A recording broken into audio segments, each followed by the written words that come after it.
Hello and welcome to Americans Learn. No, it is not Chicago Reacts. I have been having some issues with the audio on the setup for Learns, and I'm not sure why, but we're trying to fix it. I'm working on getting it fixed. Hopefully it'll be fixed soon.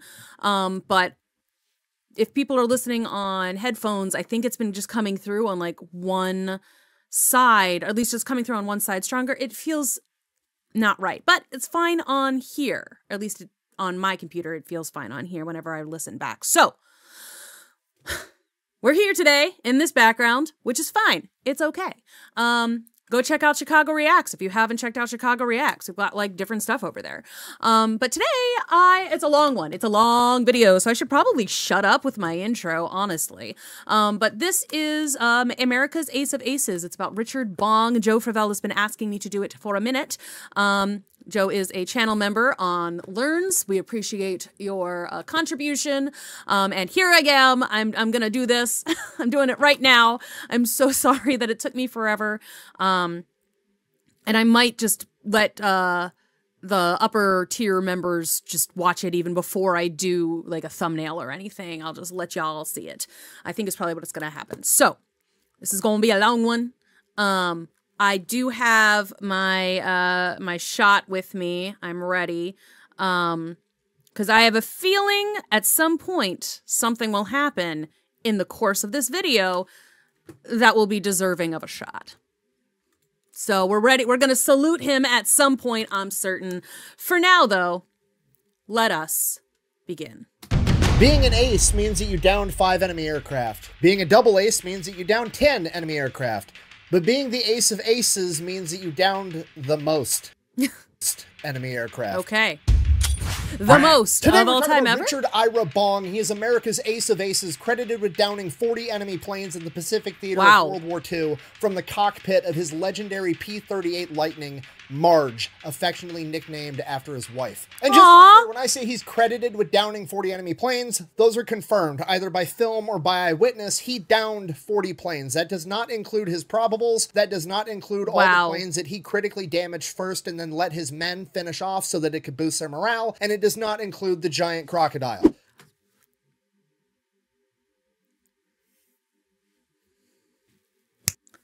Giant crocodile? Giant crocodile? I can't get him to should be. Ah, there he goes. Hello. This is actually a crocagator because I don't know if he's a crocodile or an alligator. His name is Maurice. Anyway.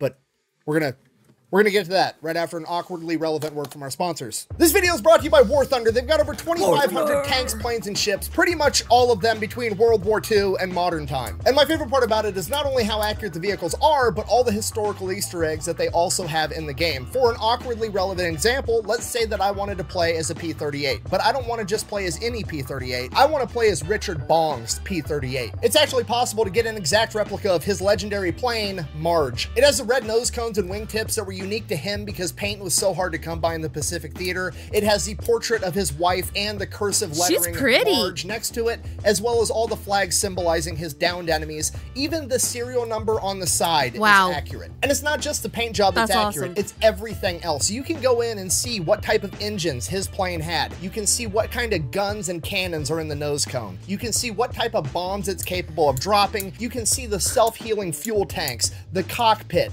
everything. And then after you're done checking everything out, you can actually go fly it and shoot down enemies yourself. So if you wanted to give War Thunder probably not as well as Bong, PC, though. PlayStation, and Xbox, and when you use my link down below, it's going to get you a bunch of freebies to get you started off on the right foot. And then, of course, we do have to give a special thank you to Delete Me. It's the best business model on the planet. You give them money, they make sure that data brokers on the internet aren't selling your personal information. If you like privacy, you're going to love Delete Me. As always, that's going to be linked down below and over at thefatelectrician.com. Let's get back to the video. The other thing I was thinking before we get into Little Richard, no, don't say it like that. Stop. That was me reminding. The first thing I want to say is that thinking about it's like, oh, 40, sure. They didn't have like all the computers and stuff that we have today, right? To like make sure you hit that shot. Like that's all his eyes, right? Or primarily just him aiming, which is kind of crazy. I think, right? Like it's World War II. Like there would have been some some radar, I think, but not like computer lock, you know, which does make it really impressive. All right, September 24th, 1920, Richard Bong is born. He grows up on his family farm look how in cute. Poplar, Wisconsin, an extremely small rural town. Midwestern. His father, Carl, is a first-generation Swedish immigrant, and Richard is the oldest of 9 siblings. Okay, look, I'm not going to beat this into the ground, but I need us all on the same page. Richard Bong is a farm kid from the Midwest that grew up during the Great Depression as the oldest of 9 siblings, okay? He was probably tougher than me and you combined by the time that he was 8 years old. I'm just going to leave it at that. Speaking of when he was 8 years old, that is actually when fate would... My grandfather was a farm kid who grew up at the end of the Great Depression. Richard Bong was older than my grandfather because my grandfather was born in 1936, I think. But he was a farm kid who grew up like the 3rd child or something of 10, but he was a farm kid on the East Coast, not in the Midwest. Step into this story. You see, young Richard, or Dick as everybody called him at this point, was pretty much your average farm kid from the 1920s. He got up before the sun did chores until it was time to go to school, went to school, did the best he could, came home, worked until the sun went down, had dinner, went to bed. But then in the summer of 1920... That's the stories my grandfather told too, was that he also was very excited about, by the time he was like 10 years old or something, they had a light bulb in their house, in their back stairwell. They had a whole light bulb, y'all. 28, something amazing happened, or at least something amazing to an 8-year-old that's never seen a plane that's grown up in a cornfield. A plane flew by one morning. But it wasn't just any plane, it was a US Army plane, and it flew by so low that Richard could actually see the pilot in the cockpit. Wow. And waved at him, and the pilot actually waved back. Oh my God, it feels like the okay, sorry to keep pausing, but it feels like the thing, like, even now, I get really excited if you're, like, driving, and, like, you do, like, the little horn motion and the truck honks at you. It makes me so, or the train, if you're like honking and then the train honks, it still makes me really happy whenever they do. You know, it's cute. Later that day, when Richard was doing his evening chores out in the field, the plane flew by again, this time going the other way. And the next morning, the same thing happened. And the day after that, and the day after that, interesting. And the day after that. It went on for weeks. Richard has no idea at the time, but that plane is actually carrying the mail of President Calvin Coolidge, who had decided to take his summer vacation in the next town over, Superior, Wisconsin. And it just so happens that the Bong family farm is directly in the flight path. This seemingly random act of fate is what sparks Dick Bong's initial interest in aviation. Yeah, that would get and you. At the age of 8 years old, he becomes completely obsessed. Every spare second he has with his extremely busy, manual labor-filled childhood, he spends researching and studying aviation. He reads every book from every public library that he can convince his parents to take him to. For every birthday and Christmas, he is asking for scale model replicas of different planes. But then one day his dad, a World War I veteran, tells him a story that he remembers from his time in the service. The incredible story of America's ace of aces, Eddie Rickenbacker, the race car driver that turned into a fighter pilot and is credited with downing 26 enemy aircraft, more than any other American during World War I. And with that, it becomes Dick Bong's life ambition to become a fighter pilot. Okay, but here's the problem with that. At this point in time, America's not at war, and generally speaking, whenever a country, particularly America, is not at war, the standards of certain jobs or the entry into the military at all gets raised pretty significantly because they only want the best of the best because there's a limited amount of jobs. When there is a war, they need a bunch of more people, the standards get lowered, we bring a bunch of people in, okay? Now, there's no war, so the standards are very high. If you want to be a fighter pilot, you need to be a military officer and you have to have gone to college for 2 years. Why is that such a problem? He's like 10 when he decides this. So like 1930, the Great Depression started in 1929, okay? During the Great Depression, over 20,000 American schools just closed down and kids couldn't even go to school if they wanted to. And most of the kids didn't want to because they had to stay home and work or go do odd jobs to try to make money so that their family didn't starve to death. So for a farm kid growing up in rural Wisconsin, this is going to be an extremely uphill battle, and despite that, he does it anyways. He goes to school, he works his ass off, and he is almost the top of his class every single year. And then he gets to his junior year of high school and he finishes it. Problem, His town just doesn't have a senior year for high school, so he can't graduate. So he does the only thing he can do. He figures it out. He enrolls in Superior, Wisconsin high school 30 miles away and just figures out how to make it to school every single day and ends up graduating 14th in his class of over 400. Okay, next problem. Gotta go to college. Finally, this kid catches a break. 30 miles in the 30s. And he still has to work, I'm sure, like at home. Still got to do farm stuff. That's impressive. Was he sleeping an hour a night? Because there's also a college in Superior, Wisconsin, the University of Wisconsin-Superior. So he applies, he gets in, starts going to college. He's not really going for anything in particular. He has zero ambitions of getting or finishing any degrees. He just needs to get 2 years worth of credits to be a fighter pilot because that's all he cares about. And then fate seemingly steps in again. In 1938, so his first year of college, the United States government passes the Civil Aeronautics Act, which is essentially, on paper, what they said it was for was to train the next generation of pilots because commercial flight and a bunch of other things was going to become available on the civilian side. What it was actually for was the US government knew that World War II was looming and they wanted to get as many people trained in flying planes as possible so that hopefully a bunch of them would either volunteer to go into the military or they could then draft them into the military because they knew they were going to need a ton of pilots if war broke out. So the United States government is going to foot the bill for college students to learn how to become pilots, and as it would just so happen, one of the first colleges in the country to get this program was the University of Wisconsin-Superior. That's so lucky for him. Was one of the first people to apply and get accepted. So now he's getting college credit to fly planes. It's like a dream come true. Yeah, he absolutely loves it. He is a complete natural at flying. He is the top of his class when he finishes the course. That would be embarrassing. That would be so upsetting if, like, if there was his whole dream his whole life and then it turns out he sucks at flying. Which is, to be fair, the character trauma of one Martin Creef from the British radio drama Cabin Pressure. He wanted to be a pilot his whole life.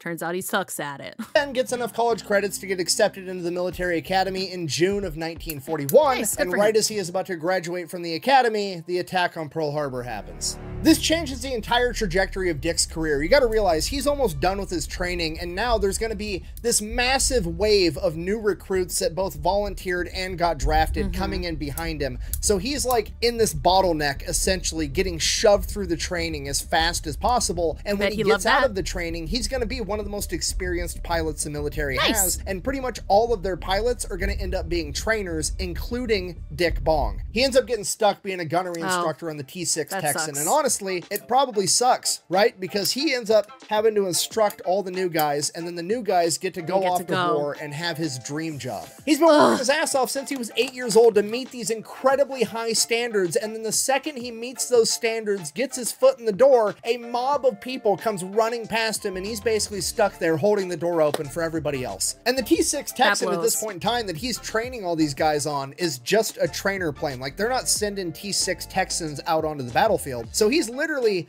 stuck teaching guys how to fly the trainer plane, which means that Dick Bong hasn't really been assigned to what type of pilot he's gonna be, and he really doesn't have a say if that day ever even comes. So he's actually training all these guys in gunnery, so how to be a fighter pilot, even though he's not even assigned as a fighter pilot. If his day comes where they do send him to war, they can still make him a bomber pilot. So he's essentially training people to take his dream job from him. All right, kiss my ass. Kiss his ass. Kiss your ass. Happy Hanukkah. But then one day, as fate would have it, yet again, on May 1st, 1942, a fighter pilot shows up to his airstrip in a brand new P-38, and he wants some extra training. And Dick's happy to oblige, but the problem is he's flying a T-6 Texan, and this guy's in a P-38. The T-6 Texan is so old and outdated that it's only getting used as a training vehicle, and the P-38 is the hot new thing, okay? It's better than the T-6 in pretty much every conceivable way. Dick Bong is probably about to get smoked. Despite that, Dick Bong dons his plot armor and goes in and actually whoops this P-38 pilot's ass 15 times over. If this was a real dogfight, he would have shot him down multiple times. They land, the P-38 pilot gets out, goes, debriefs with Dick's chain of command, and informs them that's the best natural pilot I've ever come across, ever. He's like, that dude's in a T-6 Texan and I couldn't get him off of me. Why is he here? At which point the chain of command is like, huh, maybe we should Maybe we should do something with him. So they How very Harry Potter becomes like on the Quidditch team of him. Like assign him to a fighter wing and send him off to go train on the P-38 Lightning.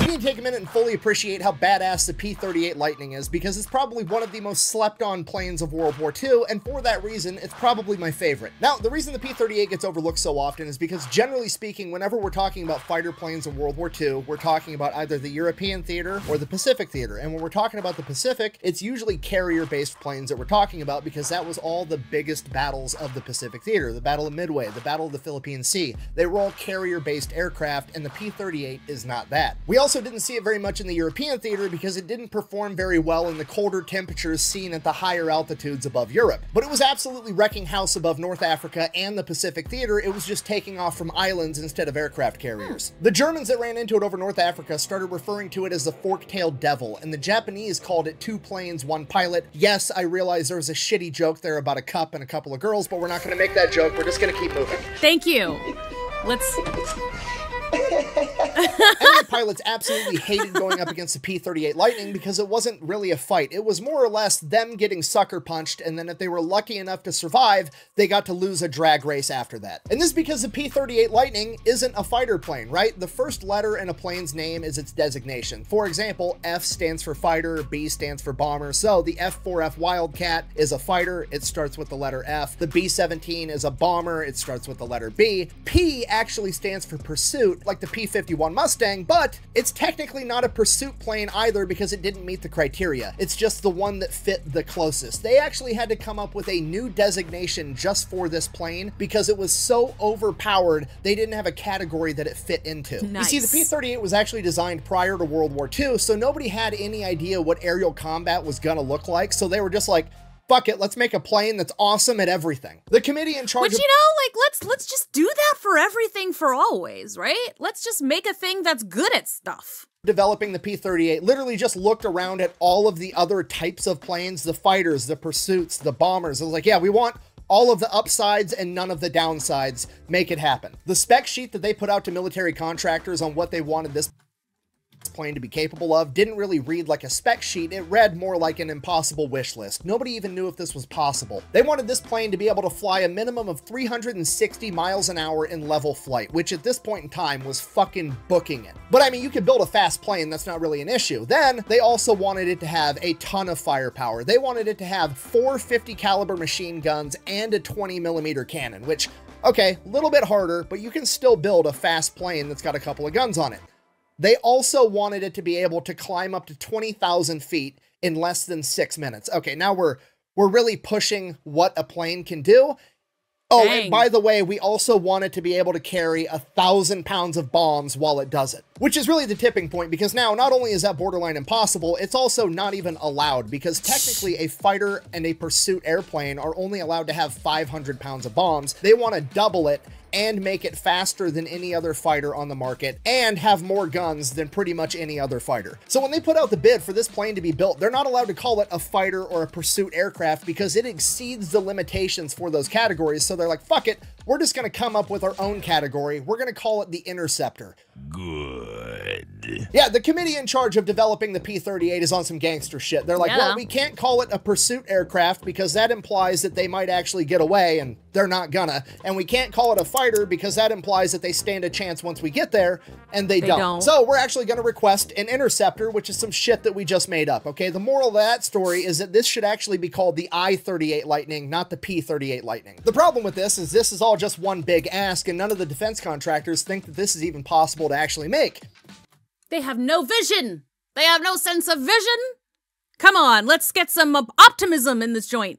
Except for one, Lockheed, because they have this new badass aeronautical engineer by the name of Kelly Johnson. If you don't know who Kelly Johnson is, he is the man that would later go on to be the founder of Skunk Works, America's premier top secret plane development program that is responsible for a ton of innovation like the SR-71 Blackbird and the F-22 Raptor. So Kelly Johnson and his crew are the ones that are going to take on the challenge of developing the P-38 Lightning, and it becomes very apparent to them pretty much right out of the gate, it's not possible to do this with a single plane engine like most fighters have, so they're like, we're gonna have to have 2 plane engines. So like, fuck it, let's just take 2 fighters and slap them together. I mean, it works in checkers, why wouldn't it work in aerial combat, right? Jimmy, grab that fighter plane, bring it over here and king me. And just so we're all on the same page, a single one of these engines is more than enough to keep this plane in the air. With 2 of them, this plane is gonna be capable of traveling 413 miles an hour in level flight. To put that into perspective, that's roughly 100 miles an hour faster than any other fighter plane on the planet at this point in time in 1940. He's so fast. He makes fast people look not fast. Not only is it going to be significantly faster, it's also going to have significantly more firepower. Most fighters have like 450 caliber machine guns. The P-38 is going to have 450 caliber machine guns and a 20mm cannon mounted in the nose, and it can carry bombs or rockets. And then on top of that, not only do these massive engines allow it to go faster while carrying more firepower, it also is allowed to operate at a higher altitude, meaning that now they are always going to have the high ground when they enter into a dogfight. So when the P-38s show up, they get to attack you from above at speeds that you can't match, and then if you're lucky enough to survive, they get to just roadrunner themselves out of the equation because they're 100 miles an hour faster than you and you can't catch them. But that's assuming that they want to run away, because the P-38 Lightnings are also more maneuverable than a ton of modern fighters as well, because the massive dovetail allows them to catch more wind, giving them a tighter turn radius, so they can probably beat you in a dogfight anyways. They are an absolute nightmare to deal with, and Dick Bong is about to go train and become Freddy Krueger. So by June of 1942, Bong is nearing the end of his training on the P-38. He's exceptional at flying it. He's the top of his class. And then good job. He goes and does something kind of stupid. So he's out on one of his last training flights that he's ever going to have in the P-38. And he decides, you know, it'd be pretty cool since I'm about to graduate and I probably won't get in very much trouble because they're going to send me off to war anyways.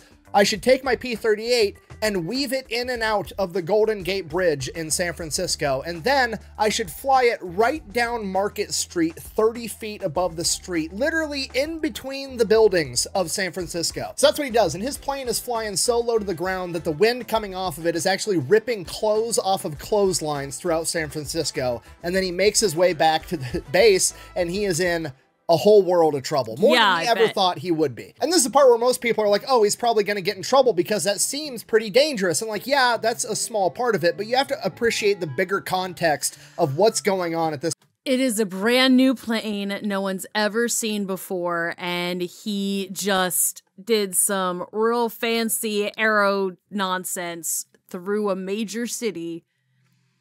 He definitely caused a mass panic event, did he not?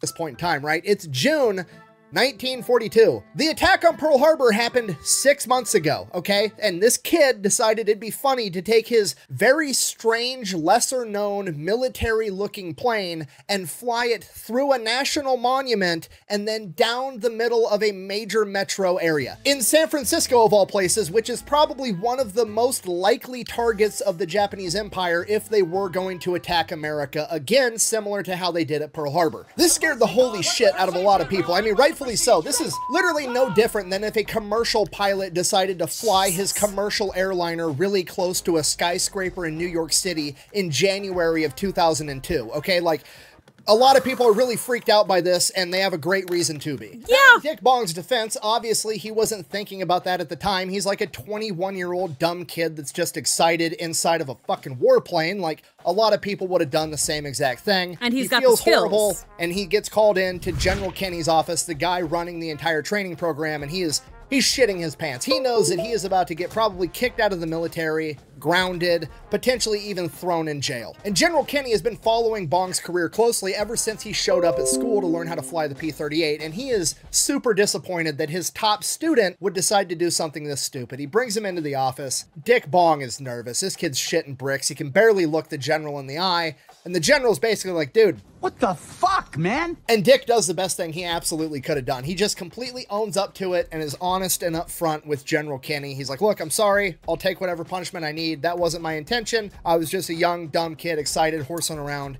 It wasn't the right thing to do. I'm sorry. And at this point, General Kenny realizes on one hand, you can't do this shit, but on the other hand, this is exactly the type of guy you're going to need if you want to win this war. He then tells Dick, and I quote, son, the fact is, if you didn't want to do loops through that bridge or fly down Market Street at second floor level, I wouldn't want you. Now I'm paraphrasing for this part, but he more or less says, so here's what's gonna happen. I had a woman call the base this morning, furious that one of my planes took out all of her laundry off of her clothesline and blew them all over Market Street. So you're gonna go, you're gonna find that woman. Is this how he meets his wife? If this is how he meets his wife, that is the best story ever. Holy shit, what a meet cute. You're going to do her laundry, and then while it's drying, you're going to do any chore around the house that she asks you to. You're then going to fold her laundry, and then you're going to come back, and this shit never happened, and he tears up all the reports and throws them in the trash. So Bong, realizing he's basically getting a second chance, happily runs off and does that, and like an hour later, General Kinney gets a phone call to inform him that he's no longer going to be running the training for P-38s outside of San Francisco. He's being moved into the Pacific Theater, and he is going to be running the entire air war in the Pacific. Wow. And he requests that he has one pilot come with him that he wants to remain under his command, and that pilot's name is Dick Bong. I need your help. I can't tell you what it is, and we're gonna hurt some people. Sick. Whose car are we gonna take? So fast forward like a month, Bong is over in the Pacific Theater. He's setting up shop. He's It would have been really exciting. Okay, it was not how he met his wife. I got really excited for nothing there. getting his plane squared away. He's getting ready to fight this war. And then there's this advisor for the US government that comes in, some fighter pilot from World War I that's going around from airbase to airbase consulting and basically just seeing what's going on and, you know, making suggestions. This fighter pilot's name was Eddie Rickenbacker, Bong's childhood hero, America's original ace of aces. That's so Rickenbacker's fun. over there. He's talking to Bong and some other young pilots and General Kinney. He's telling them stories, and they get on the topic of how he actually broke the record and got 26 downed enemy aircrafts. And Eddie Rickenbacker tells him, well, for one, we were flying over land, so whenever I shot somebody down, there was never any doubt, right? So like I could see the wreckage on the ground later that day. I could go back and check, and we could verify things, whereas you guys are fighting over the ocean. If you shoot a plane down, it sinks. We have no idea if you actually shot it down or not. And the other thing is there's so many Germans in the sky of World War I just had more opportunities than you guys are probably going to have. At this point, Dick Bong chimes in and is like, actually, sir, I hear we have plenty of Japanese to shoot at up in the sky around here. Eddie Rickenbacker kind of just smiles, clearly understanding that this was a challenge from this young pilot. And he says, I'll tell you what, if you can shoot down more Japanese than I shot down Germans, I'll buy you a case of scotch. At which point, General Kinney immediately says, and I'll double it. And then I have a feeling I know when I'm going to drink my drink. next man up the chain of command, General Hap Arnold, hears about this and says, and I'll buy a case of champagne. And then the next guy up the chain of command, General MacArthur, says, I'll double the champagne as well. Woo! Then, unfortunately, this gets picked up by the media and they make a big deal out of it. You know, they've got the picture and the headline, and it's like, America's ace of aces, Eddie Rickenbacker, and America's top generals make bets for alcohol with young pilots to down enemies. And there's like a bunch of public backlash, because you gotta remember, Prohibition was 10 years prior. Alcohol is still very controversial. They had no fun. A bunch of people feel like, is you know, great. you shouldn't be bribing these young men with alcohol. They should just go out there and fight and never have fun and come It's back. not a bribe, it's a reward, okay? There's a difference. If you've got something on the line also, it's a contest. Now it's a contest. If you have something on the line, you are going to do your job regardless, but like if you've got something on the line to win, you might just try a little harder. Like in a very different sort of setting. I've worked at restaurants before where it's like we would run a contest every day to be like, who can sell the most desserts, who can sell the most specials, who can sell, who's got the highest alcohol sales, you know, like who's got the most of each one thing.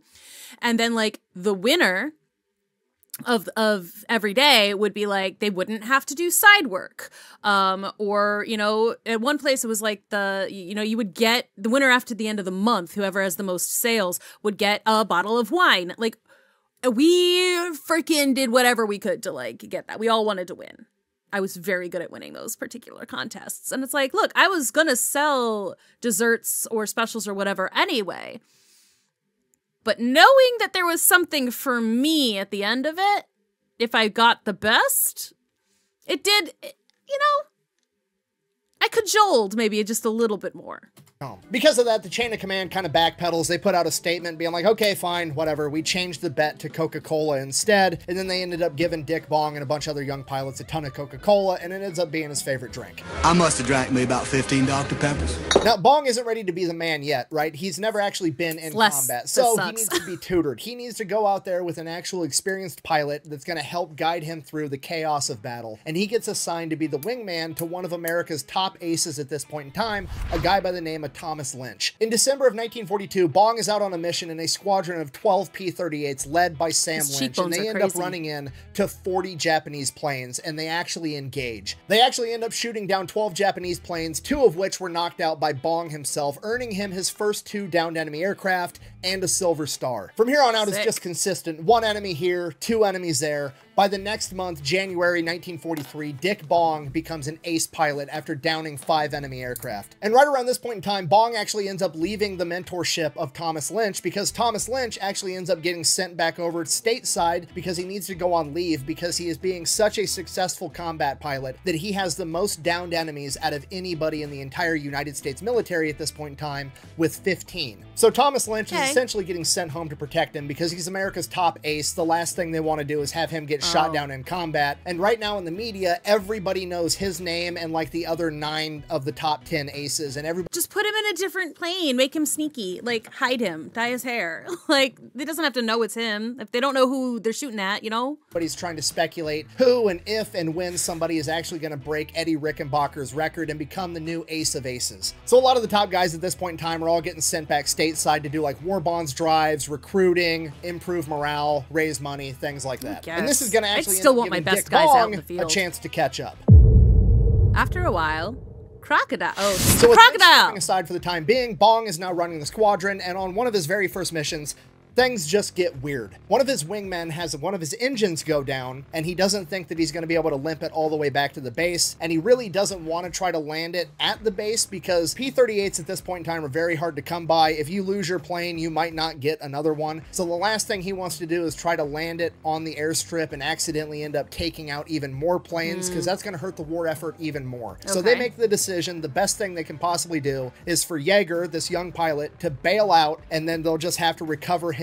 He'll live, the plane's gone, it's going to be what it's going to be. That sucks. So they're trying to limp this plane back and find a good spot for Yeager to bail out. Bong calls back to base and gets a smaller recon plane known as a Piper Cub up in the air, and they're going to help keep track of Yeager once he does bail out so that they don't lose track of him so that they can recover him quickly. Now the ground rescue crew is also on the way. The Piper Cub finally shows up, gets eyes on Yeager. At this point, Bong is about to run out of fuel, so he's like, okay, Piper Cub, you're going to keep eyes on him. Bong goes back to base, lands, fuels back up, turns back around, and goes straight back to the lake to pull security in case any of the Japanese happen to find them, because the Japanese are well known for opening fire on any downed pilot or rescue crew that they can find. So Bong gets back to the lake. Remember, he's at a super high altitude because he wants to be able to see the enemy from as far away as possible. He's not really concerned about what's going on with the men on the ground. So from his perspective, he sees that it looks like Yeager's made it to the shore of the lake. He seems to be all right-ish. Maybe he broke his leg. Who knows? We have no idea. The rescue crew, for whatever reason, decided that the fastest way they were going to be able to get to Yeager was to be able to take a rubber raft across the lake rather than skirting around the edge and fighting the jungle the entire time. So that seems fine. And then there's this big ass log that's kind of like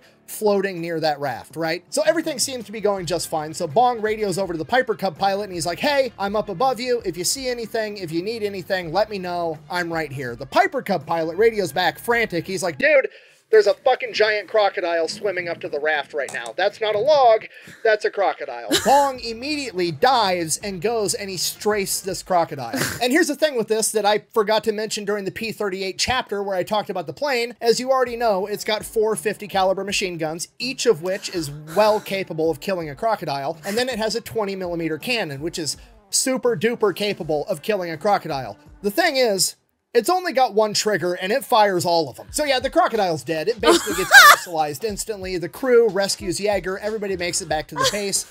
Hooray. Then everybody starts giving Bong shit like, hey, we always paint a flag on the side of our plane when we down an enemy. Are you going to paint a crocodile on the side of yours? Should we double back and see if we can get the crocodile's body and make some handbags out of it? What are you guys thinking? Then the media gets a hold of it and they run the story. They got funny headlines like lightning strikes gator, gator versus lightning, all kinds of crazy stuff. But regardless, it kind of fuels into Dick Bong's legend, and he is now on everybody's radar as the ace pilot / crocodile killer. I got him. Got him. So the media starts giving Dick Bong a lot more attention, but he doesn't pay much attention to it. He just keeps doing his job. He's growing into his shoes as the leader. He's going out, he's leading missions, and then he gets another kill and another, and then 2 more here, 2 more there. Next thing you know it, Bong is a double ace with 10 confirmed down enemy aircraft. So now, not only is Bong the crocodile hunter, but he is also rapidly catching up to his mentor, Thomas Lynch, for having the most confirmed kills in the entire United States military, and he is now in the running to become the new ace of aces. And right around this time, one of Bong's wingmen requested an audience with General Kenny because he had to tell him something about his star pilot, Dick Bong. This young pilot shows up in the office and tells General Kenny, "Sir, he's given away Japanese." And General Kenny is like, what are you talking about? What do you mean? And he proceeds to tell this story about how they were out on a mission, and Bong shoots up this Zero to the point that, like, it's going down. The wing is literally tearing off the side of the cabin. At which point, Bong peels off and instructs his wingman to finish shooting that Zero down, even though it was already going down. And this young pilot figures like, okay, well, maybe he's just like training me. Maybe he wants me to get target practice. I have no idea while he's doing this. Then they land, they get back from the mission, and Bong comes up to him and he's like, hey, I saw you down that Zero. I'm willing to sign off on it so that you get that confirmed kill. At which point, this young pilot is like, no, you had that. It was already done. It was over with by the time I shot at it. That's your confirmed downed enemy. At which point Bong is like, look, you shot it last. It's yours. If you don't take it, I'm not gonna, so it's just gonna go untaken. At this point, General Kenny just smiles, tells this young pilot, look, whatever happened, that's between you and Bong. You guys can figure it out. You're dismissed. He leaves the room. General Kenny realizes that Dick Bong is being an exceptional leader. He's not trying to be a glory hog. He's not caring about this race to be the ace of aces. He's just going out there trying to make sure that he gets the job done effectively and keeps everybody as safe as possible. Now, that being said, General Kenny was also kind of interested to find out just how much of a badass his starfighter pilot was. Yeah, how many times have you done this? Like, you're at double ace already. You've got like 10 or so. How many do you actually have? How many times have you been like, you take it? This point in time, so he kind of started to keep track the best he could and try to figure out what Bong's criteria was as to when he took the kill and when he gave it away. And what he was able to figure out was he figured that for every 2 kills that Bong took, he gave 1 away. So Bong could have easily ran up the scoreboard and padded his stats to be an even more impressive pilot than he already was, but he cared about his men more. And this would become even more apparent about a month later. He's racked up 5 more confirmed downed enemy aircrafts, tying him with his mentor, Thomas Lynch, for 15. If he shoots down 1 more enemy plane, he becomes America's current ace of aces in World War II and the most likely man to break Eddie Rickenbacker's record. And he's out on a mission and he does just that. He downs 1 more enemy aircraft, and then he looks over and he sees that one of his wingmen has an engine down and he's desperately trying to limp his plane into the clouds as a Zero is closing in on him. Bong now has a decision to make. On one hand, he's the new ace of aces. He knows it. When he lands this plane, if he makes it home safe from this mission, he might never fly again. He probably doesn't have to if he doesn't want to. But he wants to America to sell war bonds where he can party and live up the high life for the rest of forever. He's a celebrity now. On the other hand, his guy needs help. He immediately dives and positions his P-38 in between his friend and the Zero in such a fashion that the Zero either has to veer off course or drive directly into Bong's plane. What a fucking game of chicken. Oh my god.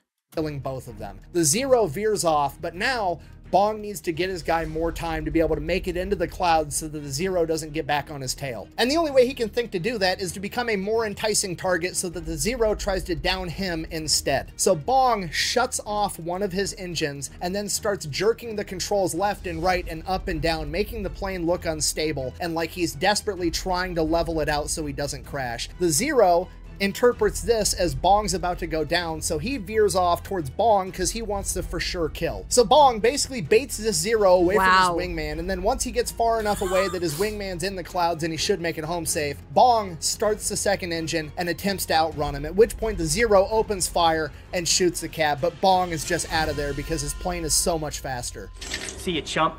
Couple minutes later, the Wow. Zero ends up giving up. It peels off. Bong's making his way back to the airstrip, and then suddenly the P-38 starts shaking violently, and Bong is like, what the fuck is going on? He's looking around. He turns around and looks, and the ass end of his plane is, well, half of it's just not there. Apparently that Zero had hit him with way more machine gun fire than he had thought, and he needs to be able to get this plane down now. Bailing out isn't really an option because there's Japanese all over the place, and they're going to kill him or strafe him with machine gun fire the second he gets into his parachute. So he's got to try to land it somewhere. He knows that there's a nearby island that the Marines had just captured that they were working on building an airstrip on, but it wasn't finished yet. Okay, not a great option, but it's literally the best option he has. His options right now are land in the jungle or land on a partially built runway. So he opts for the runway. He radios ahead to the base like, hey, guys, get coming the construction crews off that runway. I'm coming in hot. I'm about to wreck my plane. So he goes in, he lands, does everything he can to get this plane stopped in time, but it's just not possible. Ends up overshooting the runway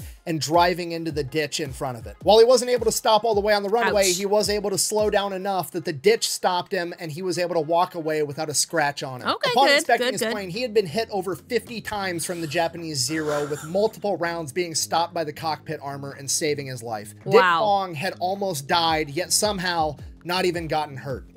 I lived, bitch.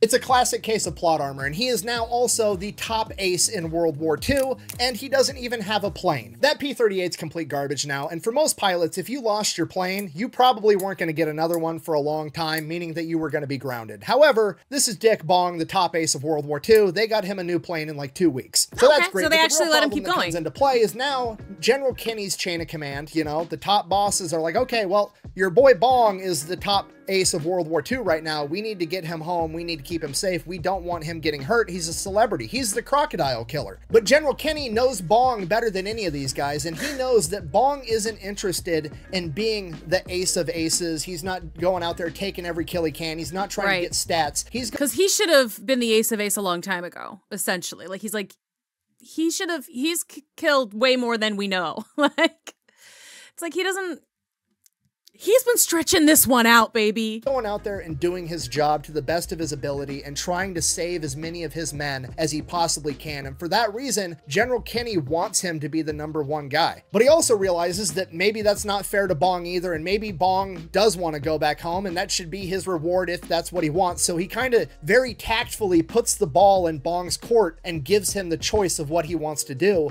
without actually doing that. And the way he goes about doing that is he tells Bong, hey, when you get 20 confirmed kills, I'm sending you home for 2 months for vacation. And he knows that this means that Bong is going to pick and choose when he hits that 20 kill mark, because he knows that Bong isn't a glory hound. He'll shoot down 20 enemy planes and give all the kills to his men if he wants to, and that's his choice to make now. So naturally, Bong does what any Midwestern farm kid would do, and he perfectly times him hitting 20 confirmed down enemies so that he makes it home to Wisconsin just in time for deer season. I don't just knock them out, I pick the round. Sounds about right. It's like, okay. To know that, to be that good, though, to be able to be like, all right, I have a specific number deadline when I'm going to have an enforced vacation. What do I want to do at home? What do I miss? I'll make sure that I time it for that. That's amazing. So Bong gets back to America. They parade him around. He's in the newspapers. He's on the radio. They're interviewing him. He's doing war bond drives. And after a couple weeks, he's like tired. To the chain of command, he's like, look, I just want to go back home to Wisconsin, see my family, and hunt some deer and be left alone for a little bit. Can I do that? And they're like, okay, yeah, fine. You deserved it. Go ahead. They get him a train, takes him up to Superior, Wisconsin. And he gets to Superior the night of homecoming for the University of Wisconsin Superior, his former college. And he goes to the homecoming event, ends up bumping into the homecoming queen, and they end up becoming a thing. Which, I mean, A, obviously that happens. I mean, look at the guy. He's clearly the main character. Obviously, he's going to get to date the homecoming queen. However, B, gorgeous. This is kind of a crazy scenario to think about that probably happened all the time in World War II, right? I mean, could you imagine being like a high school senior or a college freshman or sophomore that was a dude going to school at this point in time trying to score a girlfriend? Like, you go up to the homecoming queen trying to hit on her thinking you're hot shit because you played varsity football, then you find out that she's already being hit on by the deadliest fighter pilot in United States military history. You're just completely outclassed, like you never stood a chance. You haven't even got a name tag. You've got no chance. Why don't you just fall down? Go on, son.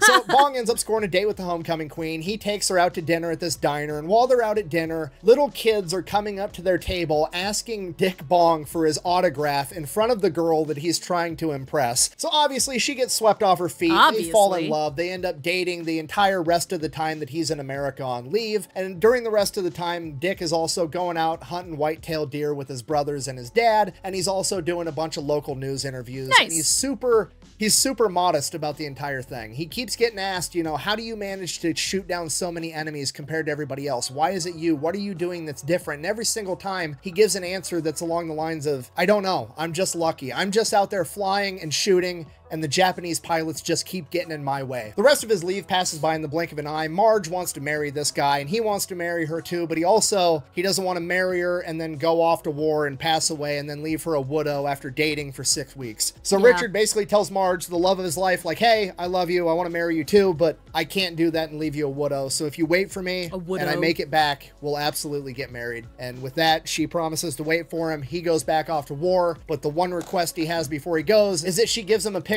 of her that he can have, and she's thinking like, oh, he wants to like stick it on his cockpit or have it in his helmet or in his hat or whatever. So she gets him some pictures and he goes back off to war. This girl is fucking stunning, by the way. I mean, look at her. She's absolutely gorgeous.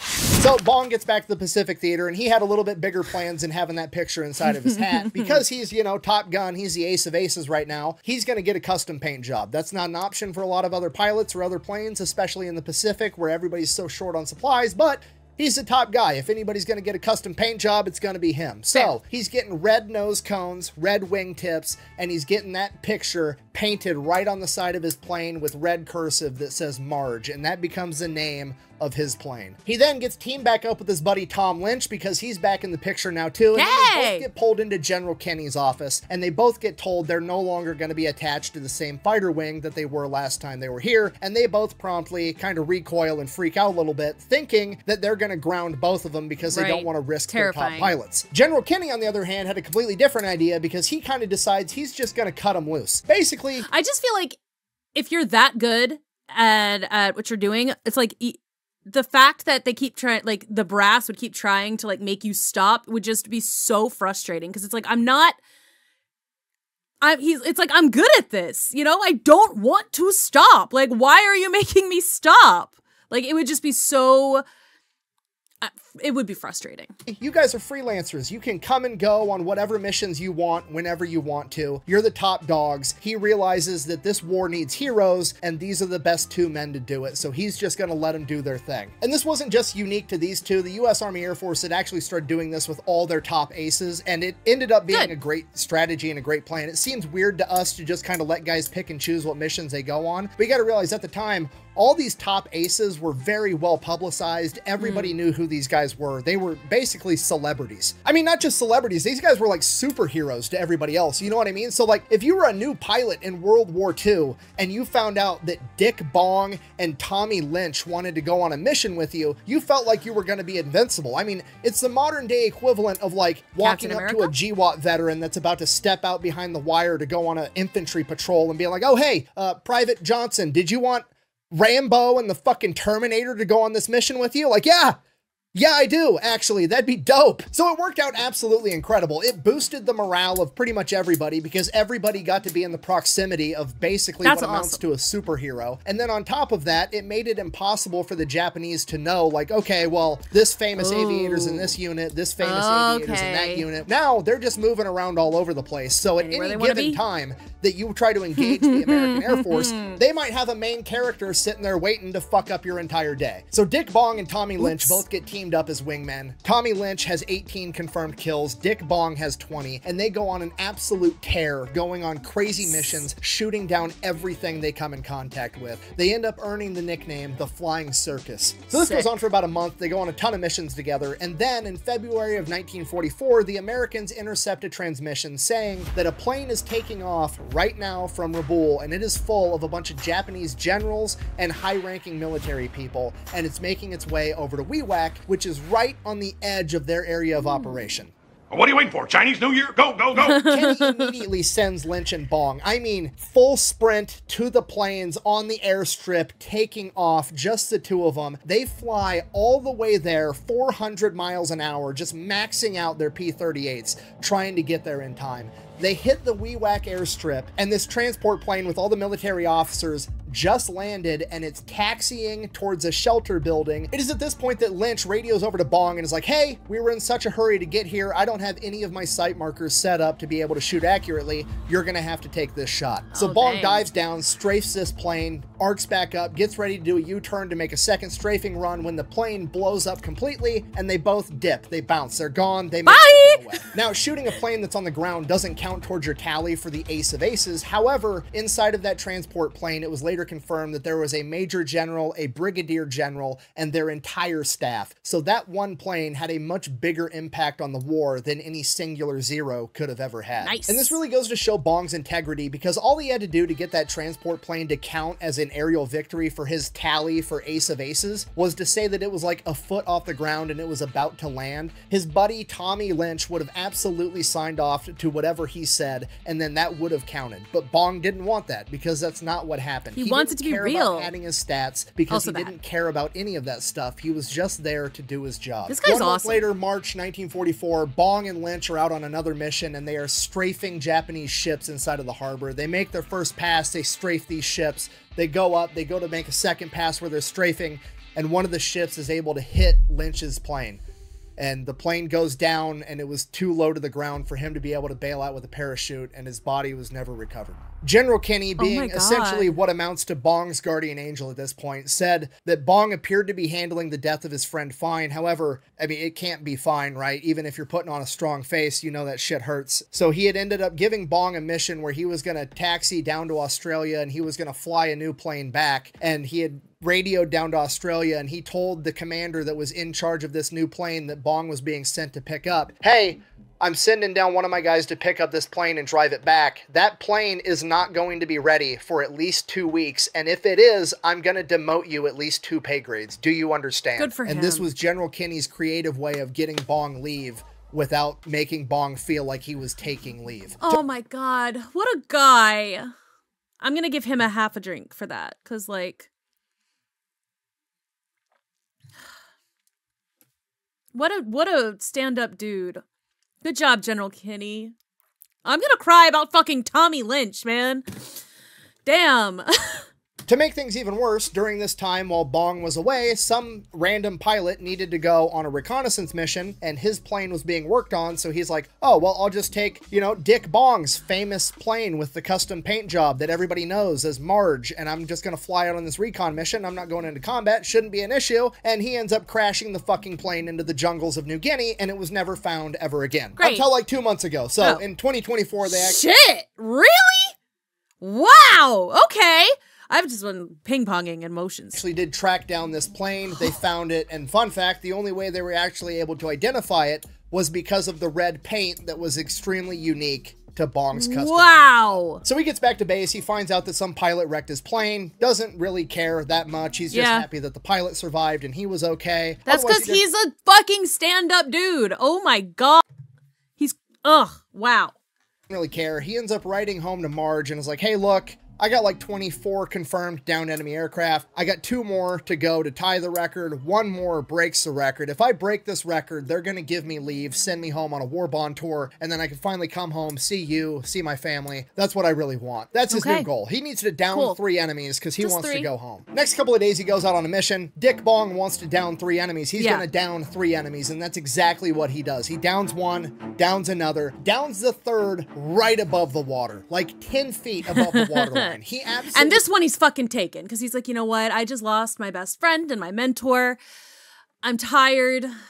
I'm almost there anyway. You know what? I kind of want to just go home and see my love and my family. I get that. Absolutely smoked this last 0. Goes back, lands. He's like, cool, I just broke the record. And they're like, well, actually, there was no film in that random P-38 that you jumped in because, you know, your plane was gone and nobody loaded that spare P-38 up with gun film. And there's only 2 witnesses for 2 of the planes, and nobody saw the 3rd one, so now you're just— tied. You're just tied for the record, actually. To which Bong is like, I mean, Fine, whatever. Goes up the very next day, shoots down one enemy. Now he's at 27. He's broken the record. How about that? Not entertained! Yeah. Are you not entertained? So now he's got 28. He is the ace of aces. He has had more aerial victories than any other U.S. aviator in U.S. military history. The news breaks out. They're having celebrations, the whole 9 yards. Eddie Rickenbacker, his childhood hero, calls him on the phone. They record the conversation. It's like scripted, so it's kind of awkward, but they record the conversation they have. Eddie Rickenbacker sends in that case of scotch that he promised. Yeah. General Kenny. Okay, he actually did the scotch because they were talking about the fucking Coca-Cola earlier. Like, ugh, come on. Scotch or Coca-Cola? Was Coke still made with Coke at this time? Let's find out. When did they take cocaine out of Coca-Cola? Okay, so in like 1930. By 1930, okay. Sorry. That case of champagne that he promised. Now remember, this isn't too far after Prohibition. Giving troops alcohol was controversial when they said they were going to do it. It's probably going to be controversial when they actually do it. So General Kenny's boss, General Hap Arnold, actually sends him a bunch of Coca-Cola instead. And then General MacArthur gets reminded of the fact that he promised to send Bong, or whoever breaks Rickenbacker's record, an entire case of champagne. So naturally, MacArthur, being a man of his word, sends that case of champagne. No, I'm just kidding. MacArthur, remaining entirely on brand, proceeds to smoke his corncob pipe while shying away from conflict and having other people handle it for him. He has his staff issue a public statement, more or less wagging the finger at General Kenny and Eddie Rickenbacker, saying that he doesn't think it's appropriate to incentivize young troops with alcohol. Lying son of a bitch. Like I said, though, in my fucking job, I definitely sold a lot more everything when promised a bottle of wine. Not even necessarily good wine. It was it was okay. It was like a Sauv Blanc, but it wasn't even anything special. But on the other hand, free wine for making people pay me. I was like, yes, let's go. I'm just saying. Why does it matter? They're not drinking it on the job, so why don't you give them their good shit? I'm sorry, I'm not a very big MacArthur fan and it's showing. I apologize. Anyways, the media goes absolutely crazy and they all show up. They want to take pictures of Dick Bong, America's ace of aces, with his legendary P-38 Marge. And they get there and they're like, oh yeah, that plane crashed. We don't have it anymore. It's not that big of a deal. He only shot down like 4 planes in it anyways. He's just been flying normal P-38s like everybody else the rest of the time. But the Army PR department's like, no, we'll make another one that's an exact replica. So they go, they get another P-38, they paint it up the exact same way.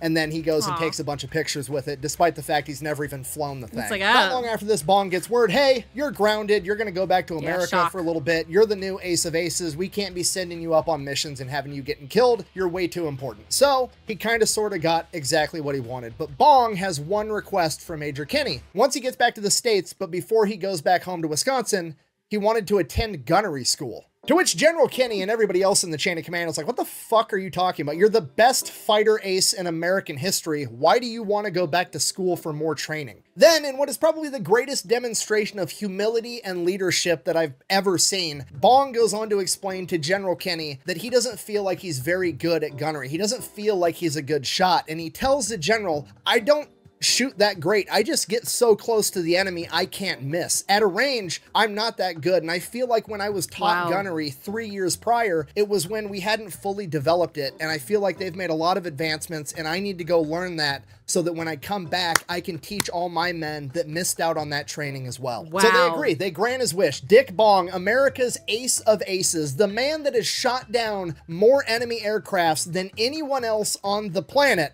is going back to school to learn how to shoot. And then Dick Bong turns around, storms back in General Kenny's office. He's like, oh, and one more thing, okay? One more favor. I want you to look for that other plane that I shot down that film didn't capture and apparently nobody witnessed. I shot it down above the waterline. Pulls out General Kenny's map, puts a circle on it. He's like, it's right there. I shot off its left wing and I shot the cockpit. It's there. I guarantee it. If you get a chance and that section gets cleared, send divers down there. I shot down that plane. To which General Kenny's kind of like, I don't understand why you care so much about this particular plane when you give away half your aerial victories to your guys anyways. But I mean, whatever, sure. If I get a chance to verify verify that plane's down there, I will happily do so and make sure that you get awarded that aerial victory. Good. Bong never Thank did you. write down why he cared so much about this particular aerial victory, but I think it was because it was really the first time in his career that his integrity had ever been questioned. He had given away so many other aerial victories, and he was very, very honest and straightforward with his record and what he had accomplished. And the one time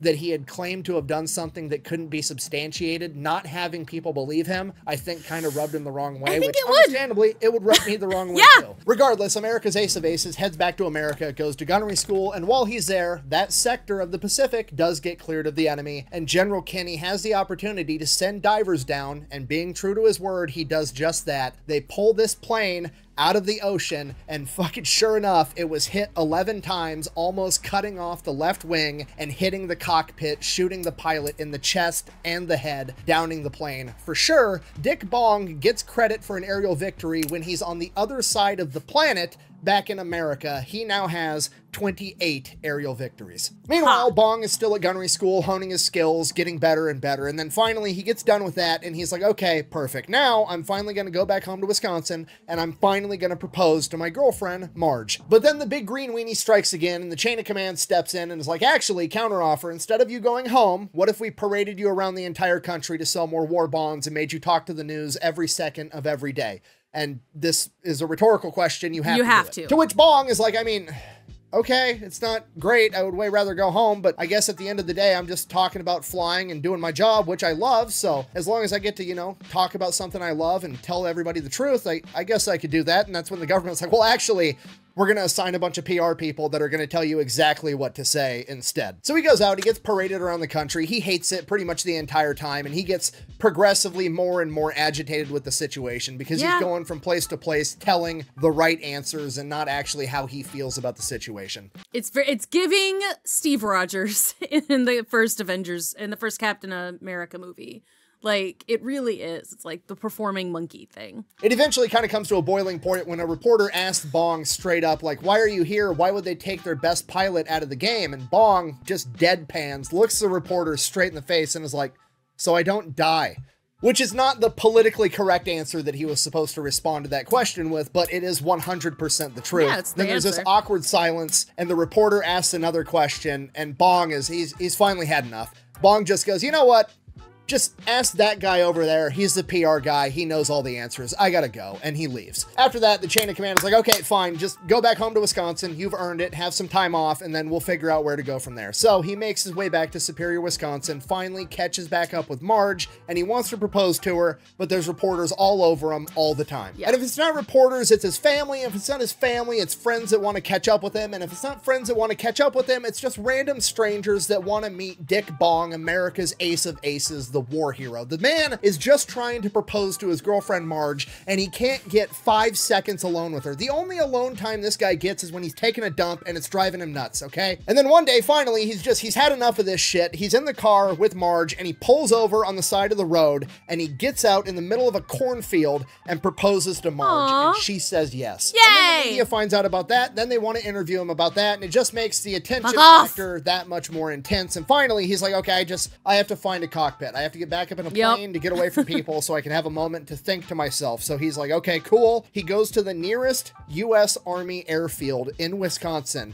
and walks onto base and is like, yo, Dick Bong, Ace of Aces, I want to fly a P-38, hook it up. Now, I couldn't find out the exact unit or airfield, but presumably it was like a National Guard or Reserve unit, so they're like starstruck. They're like looking at the picture like, yeah, that's Dick him. Bong. And it's like, yeah, I know. Okay, I said that. Can I fly a plane or not? And they're like, I mean, yeah, I guess. So they let him take a P-38, and then he goes and he's like buzzing his parents' house, and he's buzzing over Marge's house. He buzzes the high school that his brother's in. He's just like doing aerial stunts over Poplar and Superior, Wisconsin. Amazing. And like nobody's batting an eye. It's just like, oh, that's just our local superhero doing stunts in a P-38 overhead. Then he starts getting a bunch of news coverage for that, which is fine because he doesn't have to talk to anybody or interview about it. He just gets to go up and fly a plane and do cool shit, which is what he loves. So that goes on for a couple of weeks, and then finally his leave is coming to an end. He says goodbye to Marge. They don't get married yet, but they plan on getting married as soon as the war gets over, and then he has to set back off. He's got one more big press conference before he heads back over the Pacific. So he goes into this press conference. He's being good. He's answering the questions the way he's supposed to. He's gotten and it all one of the the journalists system. is finally like, Mr. Bong, have you been paying much attention to the news? And he's like, I mean, not really. It seems like you guys are paying attention to me. I don't have much time to pay attention to you guys. They're like, oh, so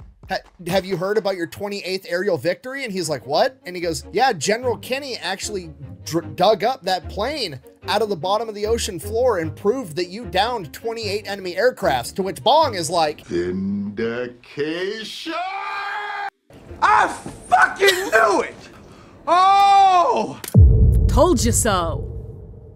Fast forward a couple weeks, Bong is back over in the Pacific. He's meeting up with General Kenny, and he's like, okay, here's the plan, Bong. You're going to be an instructor. How about that? And Bong is like, counteroffer, what if instead I do a little bit of instructing and then I get back up in the sky and shoot down all the enemies so I can end this war and go back home and marry my girlfriend? How about that? And General Kenny is just like, you know I can't send you up there. You're the ace of aces. I can't have you getting hurt, okay? And you're going to end the war faster if you're a teacher, right? Because if you train 100 new pilots how to shoot and fly better, and you make them even 5% better, and that 5% translates to one more kill for every guy, you've taken down 500 enemy planes, not just the 20 or 30 extra that you can take down yourself. To which Bong is just like, I know, I understand that, but also, I want to fly. It's literally all I've ever wanted to do. It's my whole shtick. I've worked for it my whole life. I don't want to talk to the news. I don't want to be famous. I don't want to be the ace of aces. I just want to do my job. To which Kenny is like, I know, okay? Just look, train a bunch of guys first, and then if that goes well, I'll figure out some way to get you back up in a P-38. To which Bong is like, okay, fine. For General Kenny, I'll do it. General Kenny's been my #1 guy the entire time, ever since I was in flight school. He's always had my back. If he says he's going to do this for me, I know he's going to make it happen somehow. So Bong goes and proceeds to be the best instructor that he possibly can be. He's going around the Pacific from airfield to airfield, from island to island, training all the P-38 pilots with all the new gunnery techniques that he's just learned and mastered, as well as all the flight techniques that he already knew. And Bong is such a good instructor that after like 6 weeks, General Kenny can actually see in the after action reports that the accuracy and the engagement distances are both increasing for all of the P-38s in the Pacific theater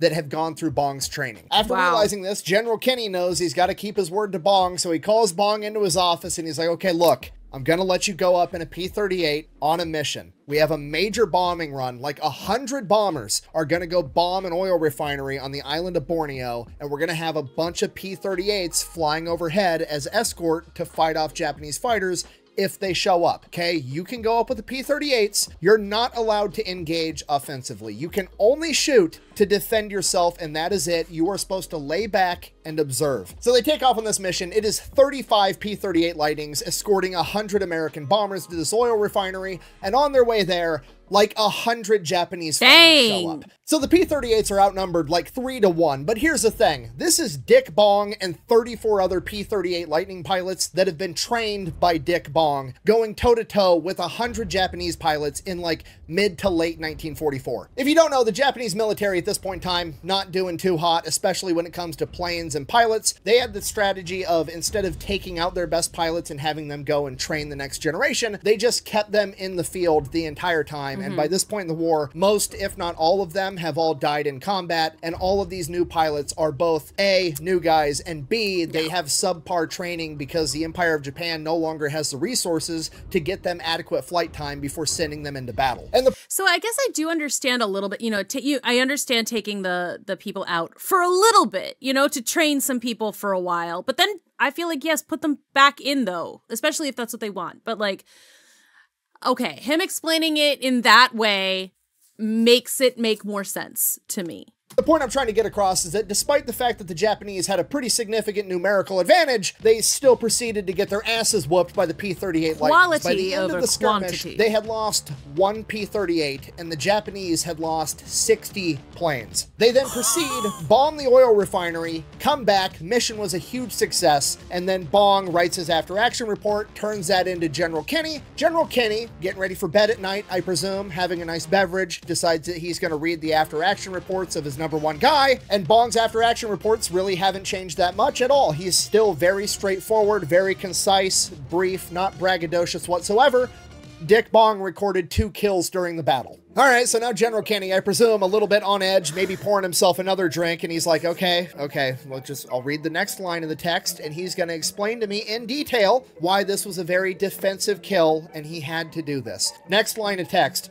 Both of them were shot within less than 1,000 feet of me. And you know, when you're in a plane traveling 380 miles an hour, 1,000 feet away, might as well be touching one another. Yep, Doesn't sound very defensive to General Kenny. So next morning, General Kenny calls Bong into his office and is basically like, dude, we had a deal. You were just supposed to be observing, okay? You were only supposed to defend yourself. To which Bong is like, I was. They were both defensive kills. Well, I mean, at least one of them was. And General Kenny's like, kind of, maybe. Okay, whatever. I'm listening. Let's hear this excuse. Okay, well, the first plane I actually did attack, but I only attacked because I was observing like I was supposed to be doing. I was just watching. And because I was the only one observing the battle, I was the only one that noticed the Japanese recon plane that was running away from the battle to go get backup. And I knew that I had to go shoot him down so he didn't bring a bunch of backup. So I went, I dived on him, and I shot him down. And General Kenny's like, okay, fine. Explain the other one. Well, after I dived on the recon plane, I got back up in formation, and there was a Japanese Zero that made a pass at one of my wingmen, and then he made a pass at the other wingman, and then he made a pass at me, and I wasn't putting up with that shit, so I got behind him, and I shot him down. At which point, General Kenny is like, how close? How close did you have to get to the enemy plane to shoot him down? I sent you that fancy gunnery school so you could learn how to shoot people from far away. How close did you get to the guy? Obviously, I'm paraphrasing throughout this conversation, but Bong more or less says, I'm pretty sure my guns were touching the canopy of his cockpit when I opened fire. To which General Kenny at this point is like, dude, that's not actually, defense. It's fine. It's fine. We destroyed that oil refinery. The war is coming to an end. There's really not many more missions to even send you out on, so I hope you enjoyed your last hurrah. That was probably the end of it. The war's basically over.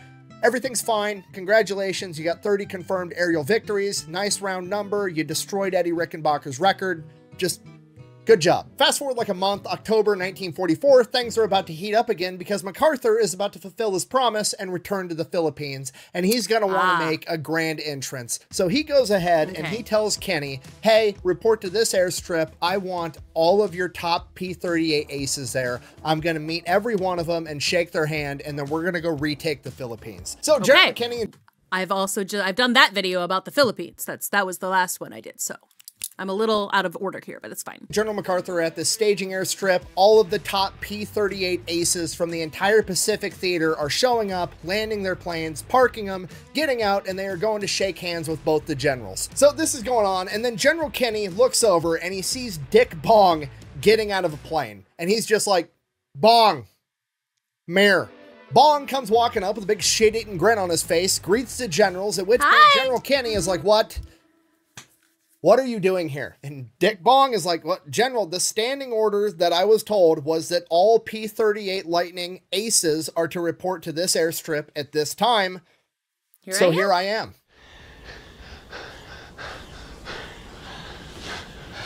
I mean, he doesn't come out and say it, but he basically says, you know, you guys thought you were going to have a badass convention and I wasn't going to show up, really? So General Kenny is like, Bong, did you take that order to mean that we were actually going to let you fly combat? To which Bong replies, I don't know, can I? And as soon as he says that, the alarm sirens start going off because the radar array has picked up 5 enemy planes headed towards the airstrip. Bong pretty much yells dibs and runs out to his plane and gets airborne. And 4 other ace pilots are looking like, was that Dick Bong? We better follow him. So they go with him. They go up there, shoot down 4 of the 5, no problem. And the other one gets away. How many men does it take to deliver a message? What? Ooh. And one of those kills goes directly to Dick Bong. He's been there for a total of like 15 minutes. He's already scored an air-to-air victory in front of 2 of the generals and pretty much everybody else. The very next morning, Bong volunteers to go out on a non-combat recon mission by himself early in the morning, you know, kind of trying to make it up to the chain of command. Like, hey, I can be here. I don't necessarily have to go out on the combat missions, but I love flying. I want to help you guys. Like, even if it's just flying out and looking for another airstrip because this one's kind of cramped, I'm happy to do it. That was his intentions. He gets airborne first thing in the morning by himself, and as soon as he gets up in the sky, the fucking tower radios him and is like, hey, We've got 2 enemy planes coming towards the island, and Bong is like... Bear in mind, at this point in time, Bong can still only fight defensively. However, he's the only one up in the air that's going to be able to stop these 2 planes before they strafe the entire camp, so sounds defensive enough to him, and sometimes the best defense is a good offense. So he asks the tower, tell me where they're at. The tower tells him where they're at. He makes a beeline towards these planes to intercept them in his interceptor. As Major Bong is making his way to intercept these 2 Japanese planes, the sirens are going off down on the ground because the camp is about to get strafed with enemy gunfire, and people start scrambling, they're running around, they're trying to get planes up in the air, and then eventually everybody realizes, oh shit, Dick Bong is up there, and everybody just gets to stop and gets a front row seat to watch the ace of aces down 2 more enemies by himself, and then he comes back down, lands completely unscathed, and it's just the most main character shit that has ever happened in human history. It's like we're all freaking out. Oh my god, wait a minute, is that Dick Bong? We don't gotta worry, he's got this. During this time, Major Bong's writing back home to Marge, and he's like, look, I'm doing good, I got 36. I think if I can get 4 more, I'm gonna hit 40, nice even round number, and I think they'll finally let me go home because they won't want me out here getting killed. That's his aspiration. He loves flying. He also just wants to go back home and be with his fiance. And then one day, the air raid sirens go off, and when that happens, whatever pilots are available jump in whatever planes have fuel and ammo in them, and they take off and they handle the issue. And it just so happens on this particular day that some random military pilot by the name of Captain Davis goes and jumps in Major Bong's plane to go up and handle the issue. And as soon as he gets airborne, for whatever reason on this particular day, Major Bong's P-38's plane has an engine blow up, causing him to lose control of the plane and crash it back into the island, killing Captain Davis pretty much instantly. The initial reports were saying that Major Bong was killed in combat. However, everything would get figured out and settled within a couple of hours, and everybody would realize that America's ace of aces has somehow yet again, by seemingly a random act of fate, avoided death. After this, General Kenny realizes he has to get Bong out of here and back home. The kid has earned it, and the best way he's going to be able to get him out of here is to get him the Medal of Honor. So he goes to the chain of command and he's like, hey, I want to get Dick Bong the Medal of Honor. To which they're like, okay, for what? And he's like, what do you mean? I'll tell you what, here's the dates that he's been in the Pacific Theater. Point to a random date on the calendar. I'll tell you what he did on that day that probably deserves this Medal of Honor. So General Kenny ends up writing up his Medal of Honor saying, for conspicuous gallantry and intrepidity at the risk of his life above and beyond the call of duty in the action in the Southwest Pacific area from 10 October to 15 November 1944, though assigned duty as a gunnery instructor and neither required nor expected to perform duty, Major Bong voluntarily and at his own urgent request engaged in repeated combat missions, including unusually hazardous sorties over Balikpapan, Borneo, and in the Leyte area of the Philippines. His aggressiveness and daring resulted in his shooting down 8 enemy airplanes during this period. Citation for shooting down 8 enemy planes between October and November of 1944. Despite his paperwork being expedited and rushed, Major Bong still manages to shoot down 2 more enemies while that paperwork is getting finalized and before he's actually awarded the Medal of Honor. So he actually shot down 10 enemy aircrafts in that span of time. They couldn't go back and change the paperwork and give him credit for the other 2 on the citation without restarting the entire filing process, so they just left it because the ultimate goal was to actually get him out of theater. So December of 1944, they have a ceremony. He is awarded the Medal of Honor, and the very next day, he goes out on a mission and shoots down 2 more enemy planes, bringing his total to 40. The day after that, Bong gets told to report to General Kenny's office. Bong does so. General Kenny sits him down, and Bong already knows what's coming. He is informed that his career as a fighter pilot is over, and that he's going back home. All right, you know what? We're gonna give him. He's earned it. We're gonna little shot for Mr. Bong here. He's done good work. We're getting to the end of the video. Finally, I've been here for so long. By January of 1945, he's back in America. He's doing some PR stuff, doing some war bond drives, and by February, he marries Marge and they go on the honeymoon. Look how happy!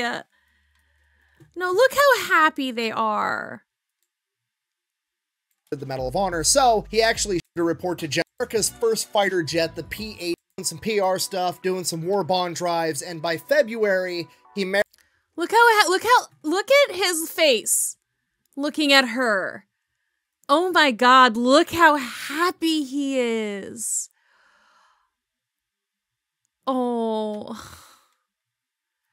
Also, her dress is beautiful, and I love her bouquet thing. Ugh. Great. Amazing. Marries Marge, and they go on their honeymoon. After their honeymoon, Major Bong and his new wife are to report to California, where Bong's new assignment is going to be working for Lockheed as a test pilot for America's first fighter jet, the P-80 Shooting Star. This goes on for a couple of months, and on August 6, 1945, the same day that America drops the atomic bomb on Hiroshima, Major Bong goes up for his 12th test flight of the P-80 Shooting Star. Shortly after taking off, black smoke starts billowing out of the engine and he begins losing control of the aircraft, but he's over Hollywood at this point, and if he just bails out and ditches the plane, he doesn't know where it's going to land. It could land in somebody's house, it could land in a school, so he decides that he's going to stay in the airplane and guide it and find an open field to crash this plane into, but by the time he can guarantee that this plane crashing isn't going to hurt anyone, he no longer has time to bail out and have his chute inflate, and he plummets to his death.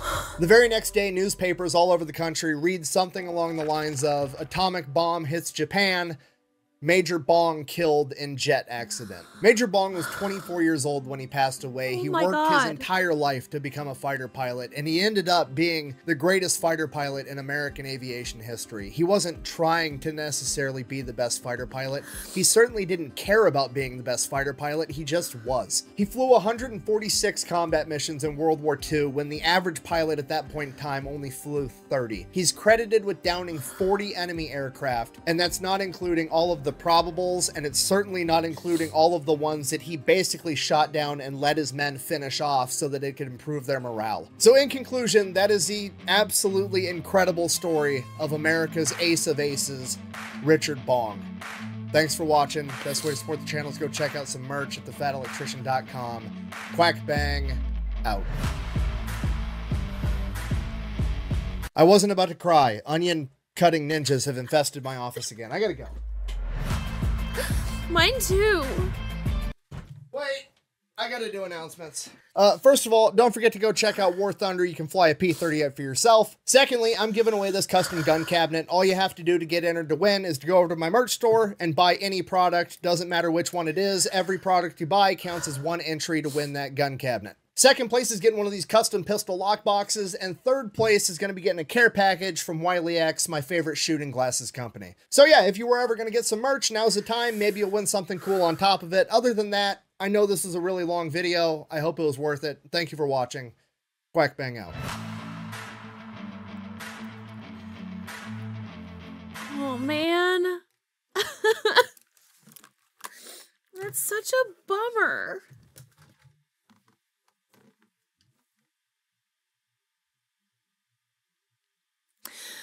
That's such a... I want to go back to that picture.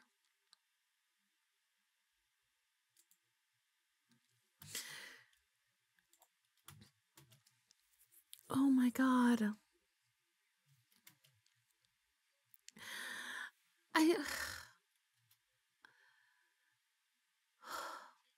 That's so sad. I wasn't expecting, like, can we just pretend this is where it ended? And then that he lived a long and happy life with his beautiful wife.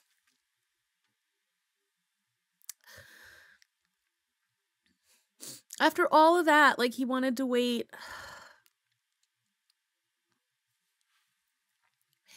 He wanted to wait,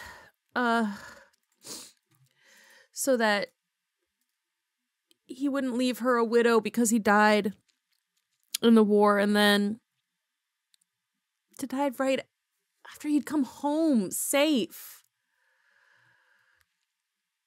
God.